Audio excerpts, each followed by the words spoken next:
गुरु के रुचि अनुसार ही महोत्सव होना चाहिए, ऐसा मुझे लगता है। गुरु के रुचि अनुसार, अपने रुचि अनुसार नहीं।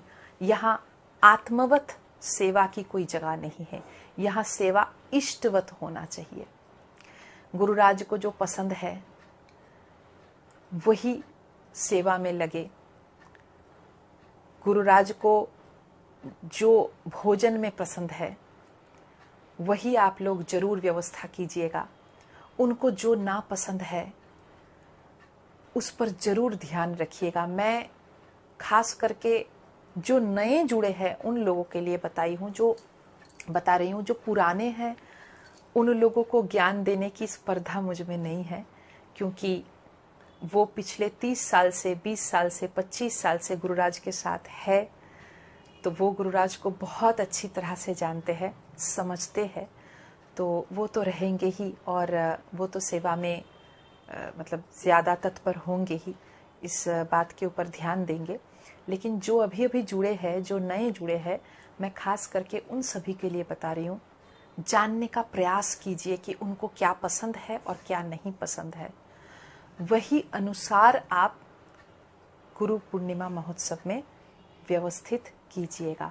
अगर आपका शहर नागपुर है, अगर आपका शहर छत्तीसगढ़ है, अगर आपका जबलपुर है, तो जब आपके शहर में गुरु आएंगे तो उनका स्वागत से शुरू करके एकदम अंत तक कैसे प्रोग्राम होगा, आप वहाँ क्या क्या सेवा दे सकते हो, कैसे शामिल हो सकते हो, सभी गुरु के रुचि अनुसार होना चाहिए। अपना रुचि गुरु के ऊपर थोपना ये ठीक बात नहीं है ना। अपना रुचि अगर मैं जबरदस्ती गुरु के ऊपर थोप दूं तो ये तो आत्मवत सेवा हो गया, जो ना कृष्ण को पसंद है ना गुरु को पसंद है। तो इसीलिए सेवा इष्टवत होना चाहिए।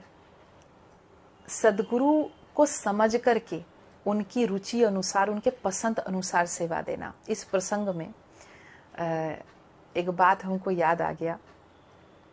एक बार, एक ये सत्य घटना है, हाँ, एक मंदिर में ठाकुर जी की सेवा में 56 भोग लगे और 56 भोग में गलती से पुजारी जी ने क्या किया, कढ़ी का जो बाटी है, कटोरी है, वो सामने रख दिया और खीर का जो कटोरी है, जो ठाकुर जी को सबसे ज्यादा पसंद है, वो थोड़ा पीछे रख दिया। अब ठाकुर जी का जब भोग लग गया और फिर 45 मिनट के लिए दरवाजा बंद हो गया मंदिर का। अब ठाकुर जी भोजन ले रहे हैं। जब 45 मिनट के बाद मंदिर का दरवाजा खोल के पुजारी जी अंदर गए आरती करने के लिए, तब देखे कि सिंहासन के ऊपर ठाकुर जी ना है। अद्भुत हो गए, ये क्या बात हुआ, ठाकुर जी कहाँ गए? अभी तो थे, अभी तो हम भोग निवेदन करके गए, ठाकुर जी किधर गए? कहीं चोरी तो नहीं हो गया? हल्ला मच गया पूरा मंदिर में। सब लोग ठाकुर जी को खोजने लगे, ठाकुर जी किधर है, ठाकुर जी किधर है। कहीं पर ठाकुर जी नहीं मिला। सब लोग बहुत चिंतित, बहुत विचलित, और भोग वहां से उठा लिए। भोग उठाने के बाद जब कढ़ी की कटोरी को ऐसे जब छान रहे हैं दूसरे पात्र में, तब वहां से टक करके गिरे ठाकुर जी। ठाकुर जी कढ़ी के बाटी के अंदर चले गए।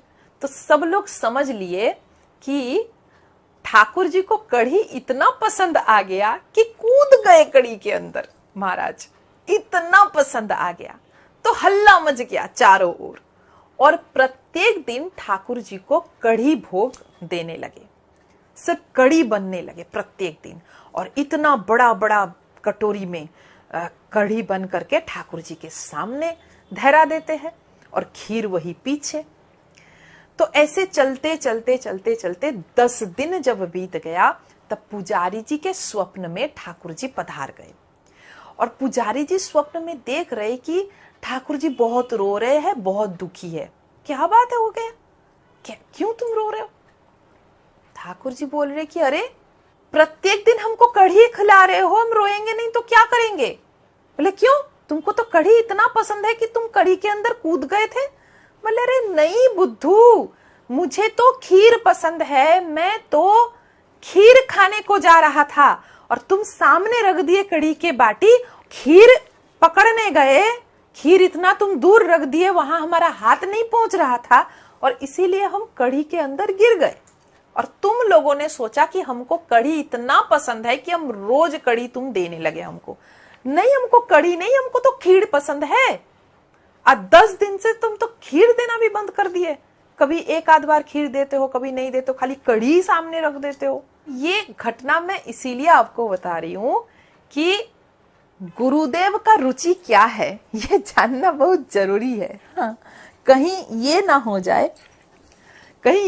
जाए, ठीक है ना, कि गुरु को कुछ और पसंद है और आपने अपने रुचि अनुसार, या आपने समझे ही नहीं कि गुरु को क्या पसंद है, वही सामने धर दिए और वही हुआ महाराज कि वो पकड़ने गए तो गुरुराज गिर ही गए, या गुरुराज को बताना पड़ा आपको। और जैसे कि आप जो यहाँ बहुत सारे पुराने लोग जुड़े हैं, आपको पता ही होगा, हमारे सदगुरु भगवान की प्रकृति का एक खासियत है, वो आपको बताएंगे नहीं कि आपको उनको क्या पसंद है, ज्यादातर बताएंगे नहीं। और जो बताएंगे वो आपका मन रखने के लिए बताएंगे, ये जान करके बताएंगे कि आप वो अच्छा बनाते हो। मतलब मान लीजिए कि आप बहुत अच्छा कढ़ी बनाते हो, तो गुरुराज अचानक बोल देंगे, अरे हमको कढ़ी बहुत पसंद है, मेरे लिए एक दिन कढ़ी बना दो। क्योंकि उनको पता है कि आप कढ़ी बहुत अच्छा बनाते हो। उनको कढ़ी अच्छा नहीं लगता है, लेकिन आप अच्छा बनाते हो और आपको खिलाने का मन है, इसीलिए वो बोल देगा। तो उनको क्या पसंद है वो कभी नहीं बोलेगा, और उनको क्या नापसंद है वो एक दिन में कभी नहीं बोलेगा, बहुत बार देखते देखते बहुत बाद में जाके बोलेगा। तो ये तो सब लोगों को पता ही है कि उनका पसंद, उनका इशारा समझना होता है, उनके बॉडी लैंग्वेज से, उनके शारीरिक भाषा से, उनके आंख के इशारा से, उनके स्वर के नीची और ऊंची आवाज से वो इशारा पकड़ना होता है। जैसे महाप्रभु ने अभी अभी इशारा किया कि जो भगवान के भक्त लोगों को प्रेम करते हैं, भगवान उनको अवश्य ही दर्शन देते हैं। उन्होंने ये नहीं बोला कि मैं उनको अवश्य ही दर्शन दूंगा, उन्होंने कहा कि भगवान उनको अवश्य ही दर्शन देते हैं। ये इशारा ही तो है। बिल्कुल हमारे गुरुराज ऐसे ही है, आपको इशारा देगा वो और आपको वो समझना होगा। सेवा ऐसी हो कि उनका इशारा समझ करके उनकी रुचि अनुसार हम सेवा दे पाए, कि उनको एडजस्ट ना कर पड़े। मतलब गुरु एडजस्ट करते हैं, लेकिन कम से कम साल में एक तो ऐसा दिन हो, गुरु पूर्णिमा महोत्सव, जहां गुरु का ही उत्सव है। यहाँ इस उत्सव में हीरो कौन है, नायक कौन है? गुरु है ना, ठाकुर जी नहीं है, गुरु है। तो इस महोत्सव में गुरु को एडजस्ट क्यों करना पड़ेगा? कम से कम एक महोत्सव तो साल में ऐसा होना चाहिए जहां गुरु को एडजस्ट नहीं करना पड़ेगा, जहां उनके अनुसार ही सब कुछ होगा। बाकी वो तो हमारे मन रखने के लिए बहुत कुछ बोलते हैं। उनको जो रंग पसंद है वो आपको नहीं बताएगा, वो उल्टा रंग बताएगा आपको। जो आप लाए हो वो पहले से ही जान करके, कौन सा रंग लाए हैं, अच्छा ये रंग, अरे ये तो मेरा बहुत प्रिय रंग है, आपका मन रखने के लिए ये बोल दिया। क्योंकि उनके वो चाहते कि हमारे बच्चे दुखी ना हो, हमारे बच्चे परेशान ना हो, हमारे बच्चे दुखी ना हो। वो जो लाए हैं वही हम ग्रहण करेंगे, उनको जो सेवा आता है वही हम ग्रहण करेंगे, भले ही हमारे लीवर में पचे या ना पचे। आपने उसको बहुत चटपटा बनाने के लिए ढेर सारे मसाला दे दिया, गुरुराज उतना मसाला पचा नहीं पाएंगे, उनका लीवर सपोर्ट नहीं करेंगे। लेकिन आपका मन रखने के लिए वो चाट चाट के उसको खाएंगे, और पार्षद लोग अगर उनको मना भी करेंगे तो वो उसको डांट के हटा देंगे, है हट जा, हमारे भक्त हमको अरे बहुत अच्छा बना है और थोड़ा दे तो। लेकिन हम लोगों को ये पता होना चाहिए कि उनका लीवर का स्थिति क्या है। वो भी शरीर में है ना, गुरु शरीर मानना नहीं चाहिए, ये मैं भी जानती हूं। लेकिन फिलहाल वो शरीर में ही आते हैं ना। तो अगर गुरु शरीर हम ये ना माने तो हम उनको ऐसे काट सकते हैं, ऐसे यहां लगेगा ना गुरुराज को, आपके गुरु को लगेगा ना, तब क्यों हम नहीं काट सकते? हम अगर बोले कि जोर से हम काटेंगे और बोलेंगे गुरु शरीर नहीं, उनको लगता नहीं है, उनको हम एक पिन चुभाएंगे यहां और खून निकलेगा, तो हम बोलेंगे नहीं नहीं ये तो खून नहीं है, ये तो महाप्रसाद है, गुरु तो शरीर नहीं है। है भाई, शरीर है, वो तो शरीर में आया है ना, तो इसीलिए उनका भी शरीर है, उनके शरीर के अंदर भी लीवर है, किडनी है, हार्ट है, तो उसका भी ध्यान रखना पड़ेगा। तो ये बात हम लोगों के दिमाग में जरूर आना चाहिए कि उनको क्या संगीत, गुरुराज संगीत के बहुत प्रेमी हैं, उनको कैसा संगीत पसंद है, असल में उनको कैसा संगीत पसंद है। जो संगीत उनको पसंद नहीं है, उनके बच्चे लोगों को पसंद है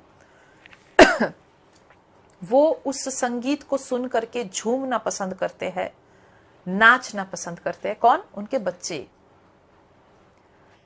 गुरुराज के दिमाग में ये चीज रहता है कि वो, उनके पास जो बच्चे आए हैं वो बहुत दुखी होकर के आए हैं, संसार में बहुत कुछ झेले है ना, और आज के दिन यहां आनंद में आए हैं, कुछ आनंद लेने के लिए आए हैं, तो उनको आनंद मिलना चाहिए। तो गुरुराज को ये पता है कि मेरे बच्चे नाचना बहुत पसंद करते हैं, झूमना बहुत पसंद करते हैं, तो इसीलिए जो कलाकार बैठे रहते हैं उनको गुरुराज बोलते हैं ऐसे कुछ गाओ जो इन लोगों को पसंद हो, ये नाचे। आपको लगेगा कि गुरुदेव को यही गाना पसंद है, नहीं, गुरुराज को ये गाना पसंद नहीं है, गुरुराज का पसंद कुछ अलग है।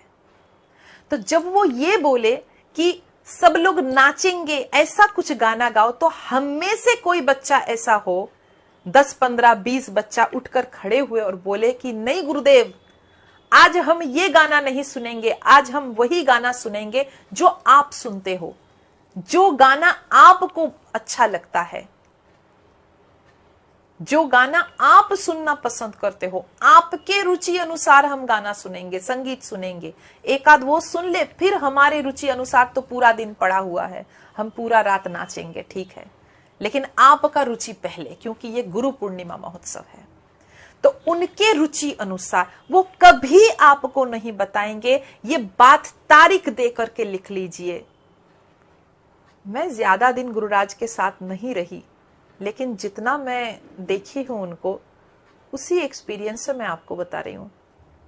उनको क्या पसंद है आपको कभी पता नहीं चलेगा जब तक आप स्वयं ना सरेंडर करोगे। वो आपके पसंद के अनुसार चलता रहेंगे, वो अपना मतलब रुचि बदलते रहेंगे, एडजस्ट करते रहेंगे जो आपको पसंद हो। तो इसीलिए हम तो देखते हैं कि हम गुरुराज का सेवा क्या करें, वही तो हमारा सेवा करते रहते हैं, और हम उसको बड़े आनंद से स्वीकार कर लेते हैं, बड़े गर्व से हम गौरव से बोलते हैं, अरे हम उनका क्या सेवा करेंगे, वही तो हमारे सेवा करते हैं। अगर हमको ये पता है कि वो हमारा सेवा करते हैं, तो हमारा कर्तव्य क्या है? कम से कम साल में एक दिन गुरु पूर्णिमा महोत्सव में हम इस चीज को रोकेंगे नहीं। हम आपसे सेवा लेने के लिए नहीं आए हैं, हम आपको सेवा देने के लिए आए हैं। हम आपके रस में डूबने के लिए आए हैं, आपके रस में, आपके रुचि में, आपके इच्छा में, आपके पसंद में, आपके प्रसन्नता में, आपके आनंद में डूबने के लिए आए हैं। मेरे आनंद को आपके ऊपर थोपने के लिए नहीं, मेरे रुचि को आपके ऊपर थोपने के लिए नहीं। जो मेरे रुचि का गाना है वो तो घर में भी चला करके हम नाच सकते हैं, लेकिन यहां हम आए हैं आपका रुचि में डुबकी लगाने के लिए, क्योंकि एक महापुरुष के रुचि में जब तक आप नहीं डुबकी लगाओगे तब तक आपके अंदर वो रस कैसे आएगा? आप भगवत रस की प्राप्ति कैसे करोगे? आप तो वहीं फंसे रहोगे जो आपको पसंद है। उनको क्या पसंद है उसमें अगर आप डुबकी नहीं लगाओगे तो तरोगे कैसे?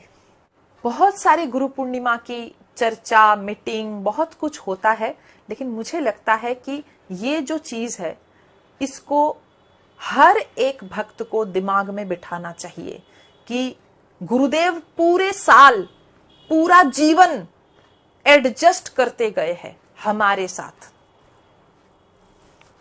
वो 24 घंटा यही सोचता है बच्चे क्या पसंद करते हैं, बच्चे क्या खाएंगे, बच्चे कैसे रहेंगे, बच्चे क्या, बच्चे बच्चे बच्चे बच्चे, सारा दिन वही सोचता है और उसी अनुसार अपना रुचि, अपना टेस्ट बदल देता है। और हम सोचते हैं कि उनको वही पसंद है, हम सोचते हैं हमको खूब उनका सेवा करके आए। नहीं, सेवा का जो लाभ है, फल है, वो नहीं मिलेगा। भले ही गुरुराज आपको आशीर्वाद कर रहे, वो तो मां है, सदगुरु तो जननी है। जैसे मैं आपको एक उदाहरण देती हूं,